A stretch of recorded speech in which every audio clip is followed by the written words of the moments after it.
என் அன்பு குழந்தையே, யாரை தேடிச் சென்று கொண்டிருக்கின்றாய்? எதற்காக இத்தனை குழப்பங்களை மனதில் தேக்கி வைத்துக் கொண்டிருக்கின்றாய்?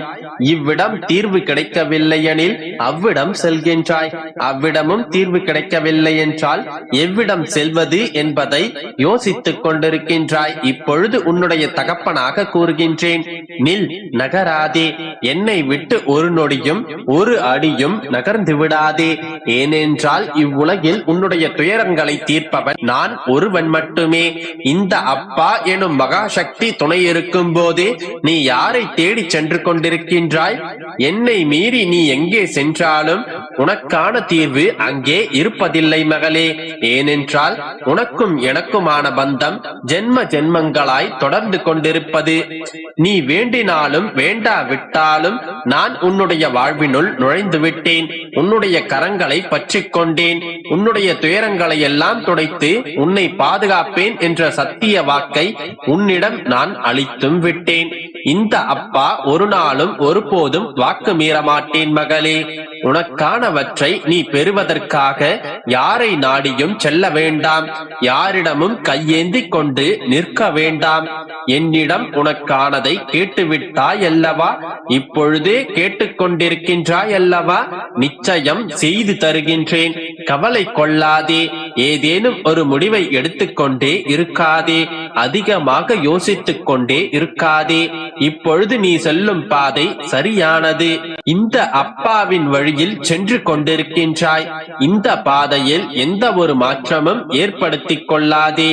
என்னோடே இணைந்திரு. இந்த அப்பாவோடே பயணங்களை மேற்கொண்டிரு. உன்னுடைய பாதைகள் புது வெளிச்சம் காணும். பாதையில் இருக்கும் கற்களும் முட்களும் இடர்களும் பொடி பொடியாக நொறுங்கி போய்விடும். உன்னுடைய துயரங்கள் எல்லாம் தீரும் நாள் வெகு தொலைவில் இல்லை. என்னை மட்டும் பற்றிக் கொண்டு என்னை மட்டும் சார்ந்திரு. உனக்கான எல்லாவற்றையும் நான் கொண்டு வந்து சேர்ப்பேன். இந்த அப்பாவின் பாதையிலிருந்து விலகாதே மகளே. இந்த அப்பாவின் கரங்களை விடுவிக்காதே. என்னிடம் எப்போதும் சிறைப்பட்டுக் கொண்டே இரு. இந்த சிறை உனக்கு விடுதலையை தரும். நீ படும் எல்லா துயரங்களிலிருந்தும் விடுதலையை தரும். கவலைப்படாதே மகளே. உன்னை காத்தருள நான் ஒருவன் இருக்கின்றேன். என் அன்பு குழந்தையே, என் மீது நம்பிக்கையோடு இரு. நம்பிக்கை இல்லாமல் எதையும் செய்யாதே. எவ்வளவு பெரிய துயரத்திலுமே கூட என் மீது நம்பிக்கை வைக்கும் போதே நான் உனக்கு வேண்டியதை நிறைவேற்றித் தருவேன். பொறுமையாயிரு. உனது கவலைகளை விட்டுவிடு. அனைத்தும் ஒரு முடிவிற்கு வரும். அற்புதங்கள் நிகழப்போகின்றது. ஆனந்தமாயிரு. என் மிகப்பெரிய உதவி ஒன்றி உனக்காக காத்திருக்கின்றது. ஒன்றும் புரியவில்லையா? இறுதி வரை கேள், இன்பமாக உணர்வாய். ஒரு தாய் தன்னுடைய குழந்தையின் தேவையை அறியாமல் எப்படி இருக்க முடியும்? அந்த குழந்தை வாய் திறந்து கேட்டாலும் கேட்காமல் போனாலும் அதன் விழிகளை பார்த்தே அந்த குழந்தையின் தேவையை அந்த தாய் உணர்ந்து கொள்வாள். அதன் தேவையை குறைவில்லாமல் நிறைவு செய்யவே பாடுபட்டு கொண்டிருப்பாள். என் கண்மணியே, நான் உன்னுடைய தாய். உன்னுடைய மனதை நான் அறிவேன். அது எதற்காக தவித்துக் கொண்டிருக்கின்றது, எதற்காக ஏங்கிக் கொண்டிருக்கின்றது என்பதை நான் அறிவேன்.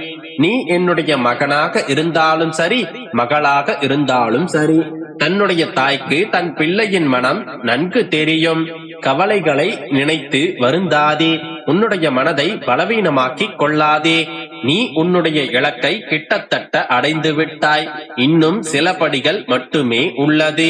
கூடிய விரைவில் நிறைவாக உன்னுடைய இலக்கை அடைவாய். நீ கேட்டதை நிறைவாய் பெறுவாய். உன்னுடைய பாதைகளையும் பயணங்களையும் வடிவமைத்து உன்னுடைய கூடவே வருபவன் நான். அதை யாராலும் தடுக்க முடியாது. என்னுடைய நாமங்களை சொல்லி தொடர்ந்து கொண்டே இரு. ஆனால் உறுதியோடும் நம்பிக்கையோடும் செயல்படு. உனது லட்சியம் இன்று கிடைக்காவிட்டாலும் நாளை கிடைக்கும் என்ற நம்பிக்கையோடு உன்னுடைய கடமைகளை செய். நாளையும் கிடைக்காவிட்டால் என்ன செய்வது என்றுதானே கேட்கின்றாய்? சர்வ நிச்சயமாய் கிடைத்தே தீரும். இந்த மன வலிமையோடு நீ செயல்படும் போது உன்னுடைய லட்சியத்தை நிச்சயம் ஒரு நாள் நீ அடைவாய். கவலை கொள்ளாதே. உன்னுடைய இந்த நிலை கூடிய விரைவில் மாறும். நீ உன்னுடைய கோபம் வருத்தத்திலிருந்து விடுபட்டு சந்தோஷமாக வாழ்வாய்.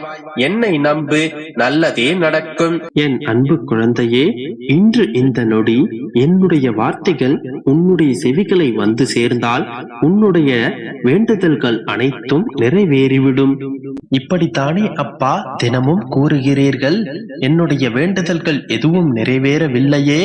என்னுடைய மனதை தேற்றுவதற்காகவும் என்னுடைய மனதிற்கு ஆறுதல் அளிப்பதற்காகவும் தானே நல்லது நடக்கும் நடக்கும் என்று கூறுகிறீர்கள். என் தங்கமே, இவ்வாறு நினைக்காதே. நான் உனக்கு ஆறுதல் அளிப்பதற்காக இந்த வார்த்தைகளை கூறவில்லை. அதே போல என்னுடைய பிள்ளைகளான எல்லோருக்கும் பொதுவான வார்த்தை இதுவல்ல. பொழுது இந்த நொடி நீ கேட்டுக்கொண்டிருக்கின்றாயே, இந்த வார்த்தைகள் உனக்கான வார்த்தை. எப்படி அப்பா, எல்லோரும் தானே இந்த பதிவை கேட்கின்றார்கள், இது எப்படி எனக்கானதாக அமையும் என்றுதானே கேட்கின்றாய்? என் செல்லமே, என்னுடைய பிள்ளைகள் என்பது இந்த உலகத்தில் கோடானு கோடி பேர்கள். உலகம் எங்கிலும் என்னுடைய பிள்ளைகள் வியாபித்துக் கொண்டிருக்கின்றனர். அப்படி இருக்கையில் சற்று யோசித்துப் பார். எனதிந்த வார்த்தைகள் என்னுடைய பிள்ளைகளான அனைவருக்குமா போய் சேர்ந்து கொண்டிருக்கின்றது? இது இப்போது கேட்டுக்கொண்டிருக்கும் ஒரு சில நபர்களுக்கு மட்டும்தான். அவர்களுக்கு மட்டும்தானே என இந்த வார்த்தைகளும் வாக்குகளும் போய் சேர்ந்து கொண்டிருக்கின்றது. அதே போல ஒரு குறிப்பிட்ட இடத்தில் இருக்கும் என் குழந்தைகள் மட்டுமா இதை கேட்டுக்கொண்டிருக்கின்றனர்? என் அருகில் இருப்பவர்களும் கேட்பார்கள், 100 மைல்கள் அப்பால் இருப்பவர்களும் இதை கேட்பார்கள். இப்பொழுது புரிகின்றதா? எனதிந்த வார்த்தைகள் எந்தெந்த குழந்தைகளுக்கு போய் சேர வேண்டும் என்கின்ற சங்கல்பம் இருக்கின்றதோ அவர்களையே சென்றடையும். யார் யாருக்கு என்னுடைய வார்த்தைகள் போய் சேர வேண்டுமோ அவர்களுக்கு மட்டும்தான் என்னுடைய வார்த்தைகளை நான் சென்றடைய செய்வேன். அப்படியாகத்தான் கண்மணி, இப்பொழுது இந்த செய்தி உன்னுடைய செவிகளில் வந்து சேர்ந்து கொண்டிருக்கின்றது. நான் பொதுவாக எந்த வாக்கையும் யாருக்கும் அளிப்பதில்லை. இப்பொழுது இதை கேட்டுக்கொண்டிருக்கும் உன்னிடம் ஒரு செய்தியை சேர்க்க வந்துள்ளேன். இப்படியாக என்னுடைய செய்திகள் யாரை சென்றடைய வேண்டுமோ அவர்கள்தான் இதை கேட்டுக்கொண்டிருக்கிறீர்கள். நல்லது நடக்கும், சோதனைகள் விலகும், உன்னுடைய கஷ்டங்களும் கர்மாக்களும் முடிந்து விட்டது என்று சொல்வது பொதுவான வாக்கல்ல. எவரவருக்கு கர்மாக்கள் முடிந்து நல்ல காலம் பிறக்கின்றதோ அவரவர்களின் செவிகளில் மட்டுமே எனதிந்த வார்த்தைகள் சென்று சேரும். குறிப்பிட்ட நபர்களுக்கு நல்லது நடக்கும் என்று தெரிந்ததால்தான் அந்த சில நபர்களுக்கு மட்டும் இந்த செய்தியை சென்று சேர்க்க வைக்கின்றேன்.